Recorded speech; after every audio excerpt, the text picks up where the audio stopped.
my shoes and out the door. 5, I'm alive. 6, 7, 8, feeling great. 9, gonna shine, life is good. I'm doing fine. 10, gonna do it right and do it again, yeah. I look into the sky with all the beautiful color, but there's more than just for me, so gonna share it with another. I got to show, to give, let out. I want to sing and shout. Take a look and see a beautiful morning that turns into a beautiful evening, and together make a beautiful life. And if you wanna I've been in here and people are roaring with laughter, so... It's a dirty show, though. Well, it's clean dirt.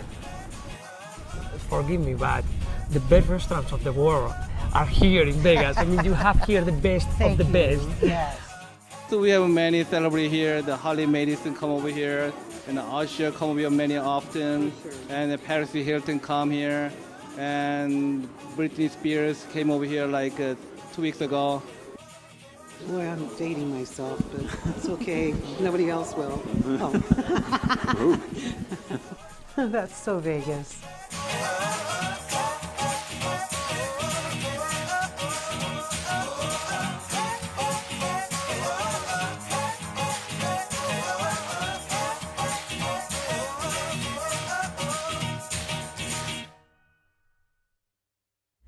Well, Happy New Year, Las Vegas, and everyone else. Welcome to That's So Vegas.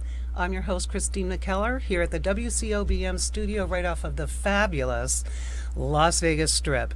Very special guest today, and a man of the world, Murray Sawchuk. Murray's a fantastic magician, but he's so many other things as well. I know you're an accomplished musician. You started out actually as a child. You obviously always wanted to be center stage, and you're an only child, so that explains that. But initially, your talent, and again, you're very hands-on. Your initial talent was in music, right? Yeah, I started in music. I started playing keyboard and accordion, saxophone as a kid growing up in high school. Oh, I'm jealous. So, yeah. You pick electives in school, and one was band class. And before that, my dad played drums and music and all that stuff. So I thought, well, he can do it, so why not? So I had a very big interest in that, So. Was your dad a professional? No, to a degree he's professional, but he worked for the railway, was his main job, But on the weekends, he'd play in a band and stuff like that, So talent, that kind of talent runs in your family. Yeah, to a degree, yeah. What was your favorite instrument? I like saxophone. I do too. It's my favorite instrument. Yeah, well, saxophone, the nice thing with saxophone is you can play with a band, or you can play by yourself, and it still sounds great. If you're a drummer by yourself, it gets a little long into the second hour. You know what I'm saying? Yeah, I do. My stepson's an excellent drummer, but I listen to him practice a lot. He can really, he can go for certain periods of time. So, but you also, from what I understand, you're a dancer as well. Yeah, I danced for 11 years, trained ballet, and danced Russian, Ukrainian, and ballroom and break dancing and all that. So folk dancing? Yeah, all that stuff. Yeah, that was one of my favorites when I was in school. I like the different rhythms and the different... Yeah, well, my background's Ukrainian and Scottish, so I did the Ukrainian-Russian dancing thing, so yeah, it was good. Oh, okay, I'm Scottish by injection. There you go. My ex-husband, it's a family joke, and this is not PG rated, obviously. Sure. The train thing is fascinating as well. I think everybody in America, probably in the world's fascinated with trains because it was the beginning of everything, as far as locomotive type. Sure. And when you say that your family's been 150 years in the rail industry in Canada? Yeah, everyone's in the railway. Yeah. So tell me about that, like a great-great-grandfather? Yeah, great-grandfather and grandfather and my dad and then his brother and their families all worked in the railway. And when they worked in the railway, they actually lived on the railway. That was their world. When I mean living on, I mean like 10 feet from the tracks. They were his father was a sectionman that took care of 5 to 7 miles of train track, and what that means is you got to make sure the rails are straight and the nails are holding them together so a train doesn't derail because of a loose rail. Yeah, that could be a disaster. Well, as we know, even nowadays that happens all the time. Yeah, so sectionman's kind of like if you're working at an airport, you work at different kiosks at different airports across the United States. One in Hartford, one in New York. Same thing in trains. You have certain sections throughout the whole of Canada, or states that you have sectionmen, or at least they used to, and they would take care of their section. That was their job, to make sure the tracks were fine. Yeah, and also the switch, what do they call the switch tracks? Yeah, the switching and all that. Yeah, and that was somebody else. Usually the switchmen are ones that were on the trains, in the caboose in the back, or the front. One would get off in the front, switch the tracks, or there'd be somebody on the ground, and they'd switch the track to the different tracks. Well, you must have had a fun childhood then, because your dad probably let you play on the trains, right? Sure, yeah, we always been riding on trains and all that. And then on my other side, of course, my mom's father, and that was worked in the mill. They were all in the lumber world. Right.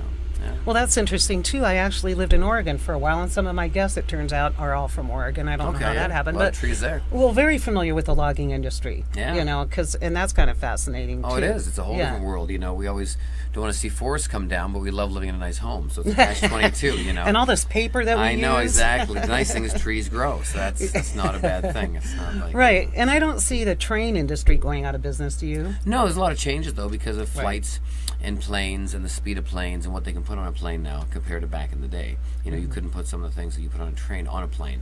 Now you can put almost everything. You can almost put a train on a plane. You know, the size of the planes now. Well, we know So what things you have did with a changed. train on Yes, American. that's right. America's Got Talent. We're going to get to that in a minute because that was pretty fantastic. Brought you standing ovations and all kinds of that's stuff. lovely.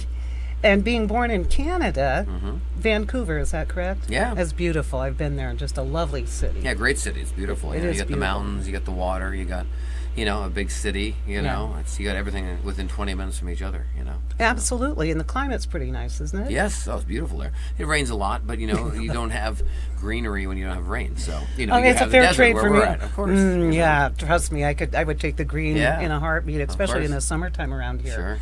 Well, you've had such a diverse, just even in your background growing up. I mean, you've had the music, the dancing. What got you into magic? Well, you know, as a kid, I got a magic kit bought for me by my uncle and aunt when I was like 7, 8 years old, and also my parents had gotten me one as well. But you know, you use it for 10 minutes and you put it away, you know, and then that's kind of it. And then it kind of stuck with me because I'd already been dancing and playing music, so I liked the attention of performing. So this was just another avenue of getting attention and performing for the people. So it kind of stuck with me, and I liked the fact that when I was doing magic, people actually were like, "Wait a minute, how did you do that?" It wasn't like they knew how I was doing it. So I thought it was kind of cool that I know something that's to me very obvious because I'm doing the trick that they can't see and they're getting entertained by. So that's kind of cool. So I just started getting more and more into it and developing my own tricks, and I'm still doing it to this day. So, Well, obviously, there's something genetic in there. Or there's some passion for that. Did you have a favorite card trick that you would pull? I mean, what was your first really good accomplished card trick? I guess is what I'm. you know, at every card trick doesn't matter what you do. Is somebody Any picks trick. a card, Yeah. and you find it. I mean, that's just I don't care which way you do a card trick. You pick a card and they find it. You know. So yeah, when you can accomplish a certain move to put a card in a certain place, or at least spot a card, or memorize a card, or figure out what card someone's chosen, it's pretty successful because you have a skill that if someone's not trained in it, won't know what you're doing. You know, and then the older you are, the more ways you know how to do that, so it doesn't look monotonous. You know. Did you ever, when you were developing, like, say, bigger tricks, was there any, like, when you were little, something, that family story now about, well, Murray went to saw off a finger and accidentally did, or something? Not many. I mean, there was one story years ago. I did I think Mom and Dad were there, and it was a big theater in Canada, in a place called New Westminster near Vancouver, and it was an evening show, but it was a theater attached to a college.